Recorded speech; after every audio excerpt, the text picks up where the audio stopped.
We have 90 days to really do some work. This will set the tone for 2025. If you do not do this, there is a strong chance that 2025 will start off really freaking slow. I don't have 54 days to reach my goal because the reality is that the goal was how many deals I was going to close in 2024. I'm going to set appointments. You have to make that decision and you have to figure out, what am I committing to do? How am I going to do it? What am I going to do? What does that math look like? And then overall, as the great Aaron Novello says, you have to commit to a disgusting, nauseating amount of effort. Quarter 4, baby. It is crucial. This is the time to get dialed in. It really, really is. And most of society, most of the real estate industry is going to tell you it's the time to slow down. It's a slow season. It's not good for the market. Nobody's buying or selling. And they use it as excuses to really just slack off. And I say that lovingly because there are still going to be deals that are done. There will still be every single week, depending on your market, hundreds, if not thousands of deals that go under contract. And here's the thing. Somebody is putting those deals under contract. Somebody is representing buyers. Somebody is representing sellers. There are people relisting from expireds. There are people that are moving. The things are still happening. So do not buy into this narrative. And the way that we're going to set ourselves up for success is Q4 planning. Now, it is October 6th. Q4 is 6 days underway at the time of the filming of this video. Sorry that I have been off a little bit. I actually filmed this October 1st, which was day 1 of Q4 to be released that day. And as the story goes, the audio was all messed up. So I am re-recording it because I still feel like even 6 days in, this is crucial. We have 90 days to really do some work, to reach our goals, to set new goals. We don't have to wait till the new year to do this. So thank you for being here. Welcome to the To the Moon Collective. I am your host, Kyle Pettit. And today, that is what we're going to be talking about. How to plan for Q4 and what we should be looking at, how we should be organizing our schedule. And really, I think actually just a couple of reality checks. And I got to be honest, when I did this for myself and I did this with my team, when we did this, there's some pretty shocking personal revelations that were brought to light throughout this. So it starts with number 1, you got to visualize your calendar. And by visualize your calendar, I mean, the first thing that we did is we use Google Calendar a lot. We opened up Google Calendar and we went in, just proof that I did this. It was dramatic and I spilled coffee on it, but I wrote all over this thing. And then I have since transcribed it into legible, readable notes. But you can't really see here, but here on the bottom, sorry, I'm trying not to hit everything, but over here, what I did was I wrote out, okay, so October has 31 days, November has 30, and December has 31. So I wrote 31, and then I started going through and I just started subtracting days that I knew I wasn't going to be working. I have a 6-day trip followed by a 5-day trip, followed by 2 days off. So October, I got a lot of days off. October is a rough month for me for working. And I'm just shooting you straight. This is the reality. But the other side of that piece is what I'm trying to discover is how many working days do I have left in this 90 days? So you see like, oh, I've got 90 days. No, you don't. In fact, as I did this math, and this was what I knew at the time, and I've since had to add a couple things to it.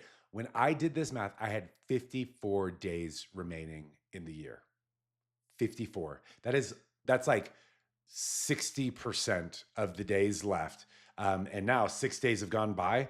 And so now I should be down to, and I had already, taken a day out for that. I knew I wasn't going to work, because by the way, you're also including like, if you don't work Sundays, if you don't work Saturday and Sunday, like whatever that looks like for you, you got to be real with yourself and give yourself a fighting chance here. So the more accurate that we can get, the better. So, but now I'm down to, less than 50 working days to reach my goals. So, this is my first invitation. So, feel free, go ahead and stop the video right now, press pause and do that. And here's what I'll also say.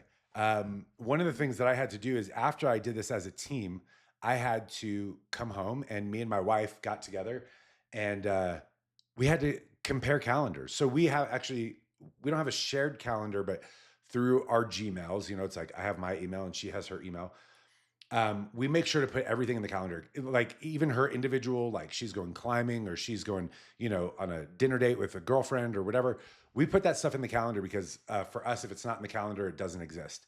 And we're planning things around what's in the calendar. So we had to get really clear on what we had the rest of the year. And if any of you know me, I hate planning. I don't like planning far in advance.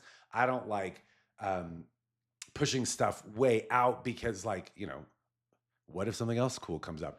And not only just what if something else cool comes up, but like, what if I have a client that like is ready to do a dang deal at the time? Look, that is in a lot of senses, that's going to take priority because that could be a 10, 11, 15, $20,000 deal. Like that's going to take some massive priority. So sometimes I get a little hung up around the axle, but in this case, it was really, really helpful to be able to plan out the quarter. So I invite you to do that.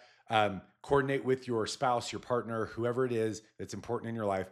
And then also probably coordinate with, if you're on a team, coordinate with your team as well. So, but don't overthink it, right? For now, just pause the video, look at your calendar, 31, 30, and 31, and minus off all the holidays, minus off the trips that you already have on the schedule. And go ahead and comment down below if it was surprising to you how many days you have remaining. I told you I had 54 at the start of Q4. What did your number come out to? Before we continue on with this video, I just want to say thank you so much for watching this video. It would mean a ton to me if you'd hit the subscribe button. I have some unbelievable things planned for this year.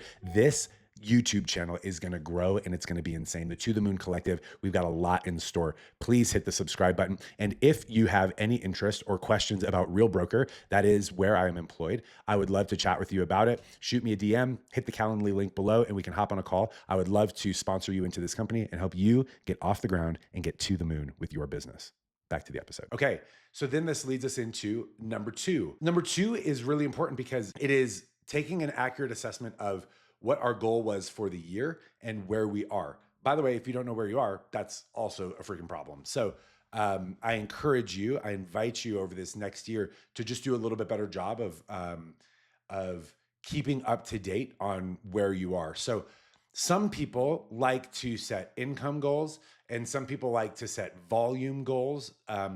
I personally, I don't like either one of those. I like just number of deals. And the reason that I like number of deals is because I just don't really like having financial pressure on me, which then becomes financial pressure on my clients. Some people, they don't see it like that. That is just how it works for me and my mentality and my psychology of money. So for me, I just like to do a number of deals. And that really allows me, for example, I'm in Colorado Springs. The median price here is about $475. I have a $60,000 land deal, and it's not a freaking phenomenal use of my time, but it's a deal, and it's experience and it's knowledge, and I've learned an enormous amount. There's kind of this funny saying in real estate, if you haven't heard this, that kind of like the lower the price point, the more effort required, or the lower the compensation, the more effort required. And I have found that to be very, very true. But regardless, I'm interested in getting experience and continuing to build experience. So I'm like, I'm going to take a deal. Let's go. I'm going to take as many as I can. So, where are you? Or sorry, what was your goal? Where are you? What's that delta? Okay. And then here's kind of the catch 22 here. I'm not sure if that's the right use of that. The catch 22 here is so I said I had 54 days remaining. I don't have 54 days to reach my goal. Because the reality is that the goal was how many deals I was going to close in 2024. And so if I'll tell you right now, 6 short, which is like pretty freaking close. Like I had a pretty lofty goal, and I'm 6 deals away. And I'm like, okay, I can freaking do this. But I don't have. So what I have to do is I have to look down here at December. In December, I have those days I can't really count as days that will get me closer to my goal. Because the reality is unless I can find like a cash buyer that's going to close in 2 weeks, any deal that I put under contract in December is most likely going to close in January or February. And that'll be my first closing, for the 2025 season. It's kind of weird how it works like that. That's just how we track our numbers here because we just go, January to February or January to December closing. So you might do it a little bit different, and that's totally fine. More power to you, as long as you know what you're tracking and you're honest. I have to tag on that because we're going to talk about the setting up a plan as we go forward and what we're going to do with these remaining 31 days or 40 days or whatever it is. And what I found is early on in my career, I really wanted to, what's the right word? I really wanted to have numbers that looked really good. Like, oh my God, like how many people I contacted. And I realized that was whack because all that mattered was I sending appointments or not?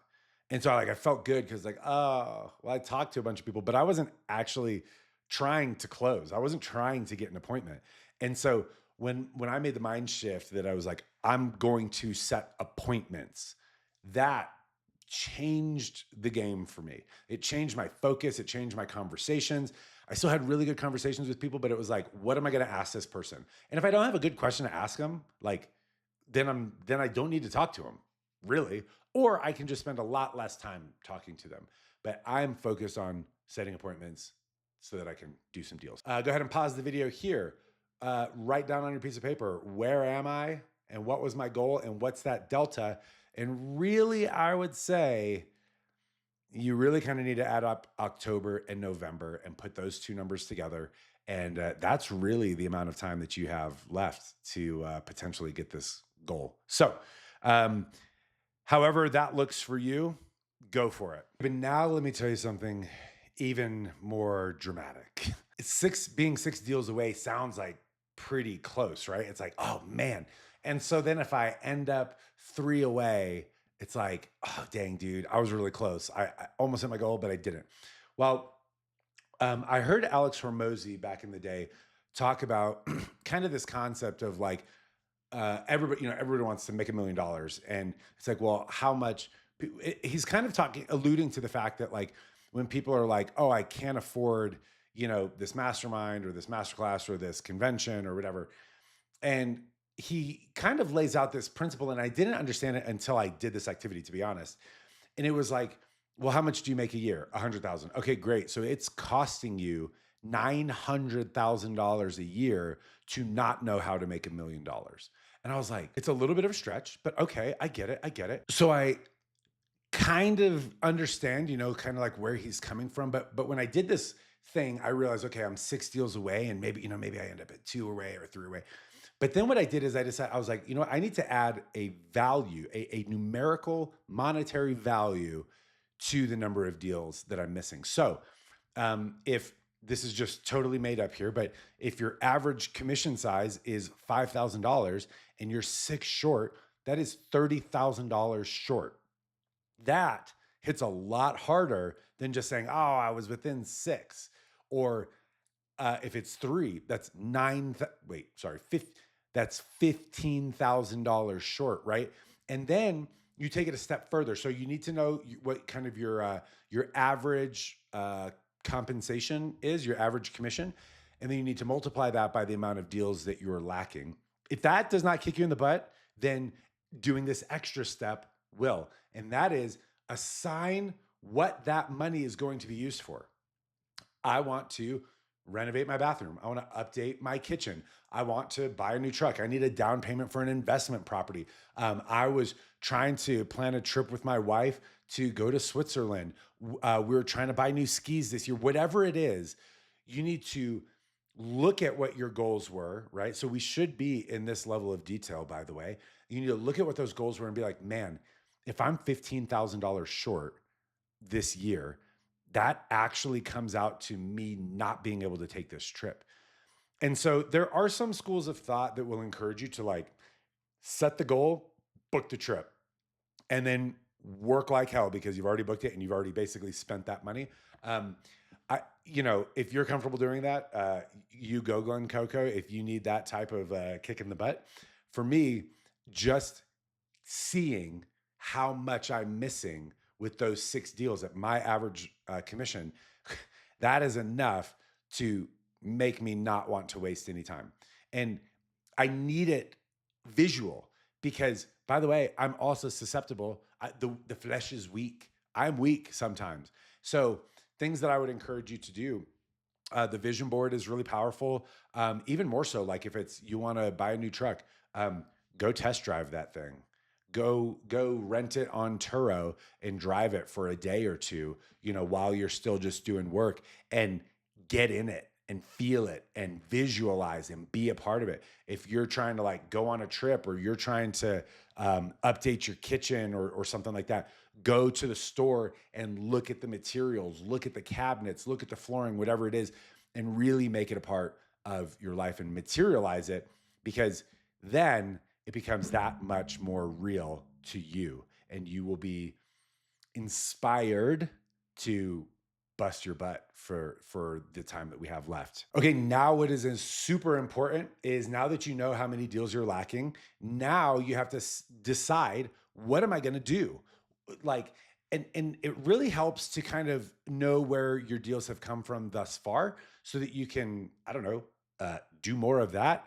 But if that's something that's not like, leads on demand, then you've got to figure out, what is it that I'm going to do for this last 90 days or less, in order to get some freaking deals in the pipeline. So that might be calling expireds. That might, like, hard practicing scripts and calling expireds. That might be calling FISBOs. That might be an ungodly amount of open houses. It might be door knocking. It might be events. It might be calling your database. Whatever that looks like for you, you have to make that decision, and you have to figure out, what am I committing to do? How am I going to do it? What am I going to do? What does that math look like? And then overall, as the great Aaron Novello says, you have to commit to a disgusting, nauseating amount of effort and work. The deals are not just going to come. If they were, you'd be past your goals by now.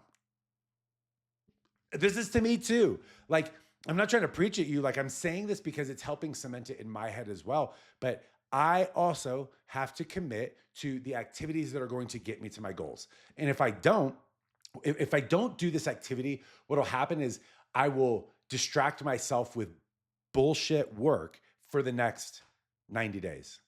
And I'll be like, oh man, I did it at my goals. And then when I look back, it's like, oh yeah, it's because I was not actually focused on the money-making activities. I got really kind of sidetracked, and some of these other things that I really like because they were easier and less scary, but they don't actually produce me leads. In fact, I've never gotten a lead from any of those sources or that activity. So you have to get really, really clear, right? You have to get clear on the system that you are going to implement.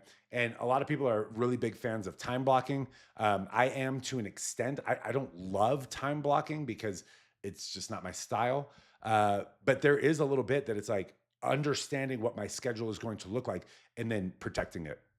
Protecting it is really hard because a lot of dumb stuff comes up. But if you are committed to making that 15,000 or that 30,000 or that 50,000, whatever it looks like for you, then you will protect it, because you have to protect your energy. You have to protect your time, because that first activity that we did, we see it is a finite amount of time that we have remaining. And here's the thing is that if you don't have a schedule, then you're on someone else's. And that hurts. That when I heard that said, I was like, oh man. And really it's one of the reasons that my wife and I, kind of use our dual calendar thing, is because if she was expecting that we were going to go do something, but it wasn't on the calendar, and then she's like, oh yeah, we're doing this thing. And I'm like, I know you told me about that, but like, I hear it. And then if it's not in the calendar, I don't see it. And so when I am talking to a client or whatever, I pull up that calendar and I scroll and I'm like, this is a great time for an appointment. And I'm looking for that empty space. So if you don't have a schedule, then you're on somebody else's, and that is not a great place to be, my friends. If this seems like a lot, it's because this is so important. This is the time of year that people do fall off the wagon. By the way, in every area of their life, not just work, but they fall off physically and mentally and emotionally. It's getting colder. It's getting darker, the days are much shorter here in Colorado. Oh my gosh, it'll be dark at like 4:30 in the afternoon. And what else happens? We eat a ton of food. There's all these holidays. There's all these days that we're taking off. I remember specifically 2 years ago, um, my wife and I, we don't really even drink that much. And we just realized it was like over the holiday season, it was like, I felt like we were drinking like every night or every other night. And it wasn't even a lot, but I was like, God, I hate this. Why are we drinking so much? And it's because you see people that you haven't seen in a long time. And so what happens is throughout this season, it's you work less, you sleep later, you work out less, you eat worse, you drink more, you do all these things. And then what happens? It takes a toll. And then New Year's comes around and you decide, you know what? I'm going to set some goals. And by the time you set those goals, your competition has already set them and they're already off to the races. Or they were consistent for, even if it was half of those working days that you really just totally took off. And now that is like such a leap start ahead of you. So here's what I would invite you to do. Number one is plan. I would throw in a date to do your 2025 planning. So your 2024 year in review and your 2025 planning. For me, we have it scheduled actually right before Christmas. We have it on December 17th.